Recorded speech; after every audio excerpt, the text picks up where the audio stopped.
आपका अपने चैनल पे स्वागत और अभिनंदन है। आज हम बड़े ही सरल और सहज तरीके से इस कॉन्सेप्ट को, इस अवधारणा को समझने का प्रयास करेंगे कि हर साल स्वतंत्रता दिवस और गणतंत्र दिवस को तिरंगा फहराया जाता है।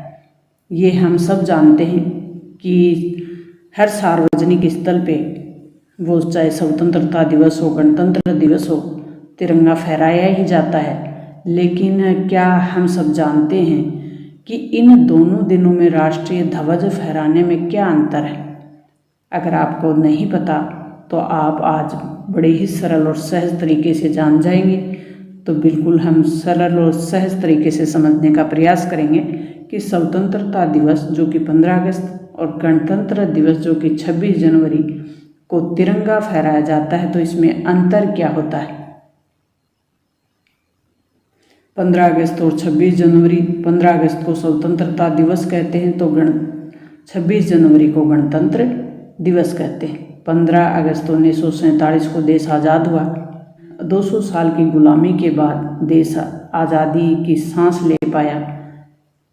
26 जनवरी को भारत ने अपना संविधान बनाकर संविधान लागू कर दिया। उसी दिन से गणतंत्र दिवस यानी राष्ट्रपति का पद बन गया। 15 अगस्त को प्रधानमंत्री का पद। भारत के राष्ट्रीय ध्वज में 3 रंग होते हैं। सबसे पहले तो हम ध्वज को समझने का प्रयास करते हैं कि जो ध्वज की अवधारणा है, कॉन्सेप्ट है, संकल्पना है, वो किसने दी और ध्वज है क्या। तो भारत का जो राष्ट्रीय ध्वज है वो 3 रंग का है, इसलिए इसको क्या कहते हैं, तिरंगा। ये 3 रंग कौन से हैं? तो ये 3 रंग क्षितिज पट्टियों में हैं। क्षितिज पट्टियों में है नीले रंग का, इनके बीच में एक चक्र है जो इससे ध्वज को सुशोभित कर रहा होता है। तो राष्ट्रीय ध्वज तिरंगे में समान अनुपात में 3 क्षितिज पट्टियाँ होती हैं। केसरिया रंग झंडे में सबसे ऊपर होता है, सफ़ेद रंग बीच में और हरा रंग सबसे नीचे होता है। ध्वज की जो लंबाई और चौड़ाई का अनुपात है वो 3:2 है। लंबाई 3 है तो चौड़ाई कितनी है, 2। सफ़ेद पट्टी है बीच में और उसमें नीले रंग का चक्र बना हुआ। कैसे रंग का बना हुआ है, नीले रंग का।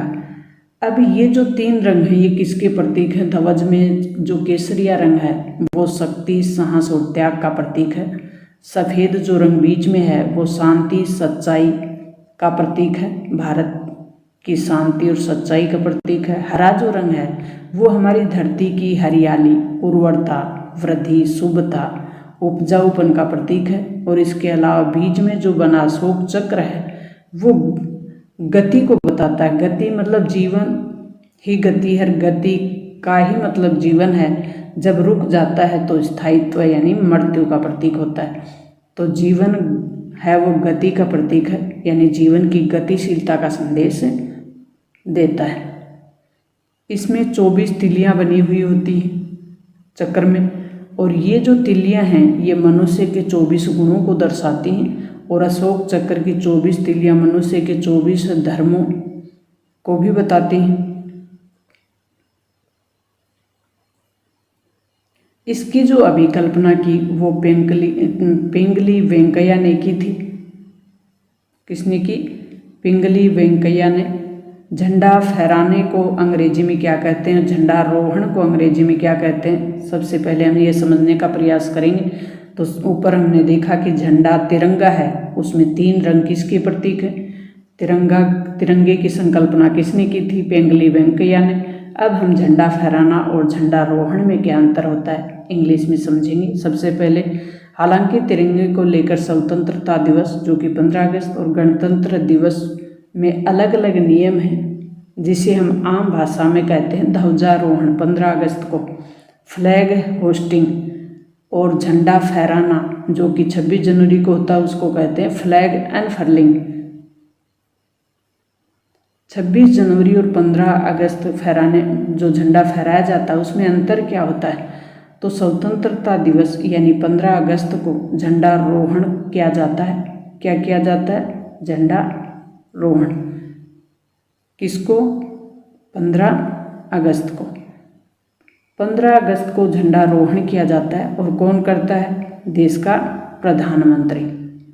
26 जनवरी जो कि गणतंत्र दिवस होता है, और इस मौके पर झंडा फहराना कहते हैं। और झंडा फहराने का काम कौन करते हैं? राष्ट्रपति। कहाँ पे?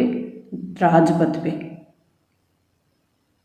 15 अगस्त को जब तिरंगे, अब झंडा रोहण होता क्या है, सबसे पहले हम ये देखेंगे। झंडा रोहण 15 अगस्त को किया जाता है। झंडा 15 अगस्त को जब फहराया जाता है तो उसको कहते हैं झंडा रोहण। अब झंडा रोहण और झंडा फहराने में अंतर क्या है? ऊपर हमने देखा कि झंडा रोहण प्रधानमंत्री करते हैं और झंडा फहराने का काम राष्ट्रपति करते हैं। और झंडा रोहण है वो लाल किले की, नई दिल्ली में लाल किले की प्राचीर पे किया जाता है, और झंडा फहराना है वो नई दिल्ली में राजपथ पे राष्ट्रपति भवन में किया जाता है। तो 15 अगस्त को जब तिरंगे को नीचे रस्सी से बांधकर फिर रस्सी के माध्यम से खींच कर फहराया जाता है तो उसे कहते हैं ध्वजारोहण। आपके नज़दीकी कोई भी संस्था में कहीं भी झंडारोहण किया जा रहा हो तो आप वहाँ विजिट करें और देखें, ताकि आप प्रत्यक्ष रूप से देखेंगे तो और भी अच्छी तरीके से समझ में आ जाएगा। 26 जनवरी को तिरंगा ऊपर ही बंधा होता है और उसे खोल कर फहराया जाता है, इसे कहते हैं झंडा फहराना।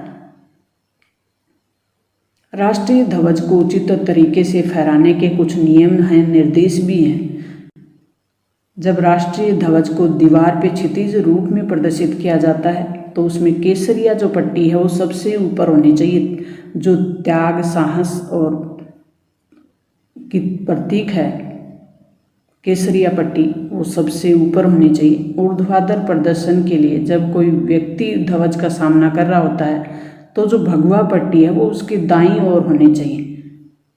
तो प्यारे विद्यार्थियों, राष्ट्र ध्वज को फहराने के जो नियम थे 15 अगस्त और 26 जनवरी, राष्ट्र ध्वज और राष्ट्र ध्वज का ध्वजारोहण और फहराने में क्या अंतर है? ध्वजारोहण कौन करता है? ध्वज फहराया किसके द्वारा जाता है? इसमें भी अंतर हमने देख लिया। तो प्यारे विद्यार्थियों, मुझे उम्मीद है कि मेरे द्वारा दी गई जानकारी आपको बिल्कुल समझ में आ गई होगी। आपको समझ में आ गई और ज़्यादा से ज़्यादा अपने दोस्तों, अपने रिश्तेदारों तक शेयर करें, ताकि उनको भी एक सामान्य जानकारी है देश के प्रति, ध्वज के प्रति, हमारी राष्ट्रभक्ति के प्रति, हमारे राष्ट्र के प्रति। तो ये सबको जानकारी होनी चाहिए। हम लोकतांत्रिक शासन व्यवस्था में रहते हैं तो एक सामान्य जानकारी है, ये सबको होनी चाहिए। तो मिलते हैं नेक्स्ट और महत्वपूर्ण इसी प्रकार की जानकारी के साथ। तब तक एक बात और बता दें, आपको एक जानकारी और दे दें। अपने चैनल पे कक्षा 5 से 5th क्लास से 12th क्लास बोर्ड एग्ज़ाम की तैयारी के लिए पूरी टीम लगी हुई है। तो आप चैनल पे नए हैं तो चैनल को सब्सक्राइब ज़रूर कर लें, अपने दोस्तों के साथ शेयर करें। मिलते हैं अगले वीडियो के साथ, तब तक थैंक्स, ऑल द बेस्ट।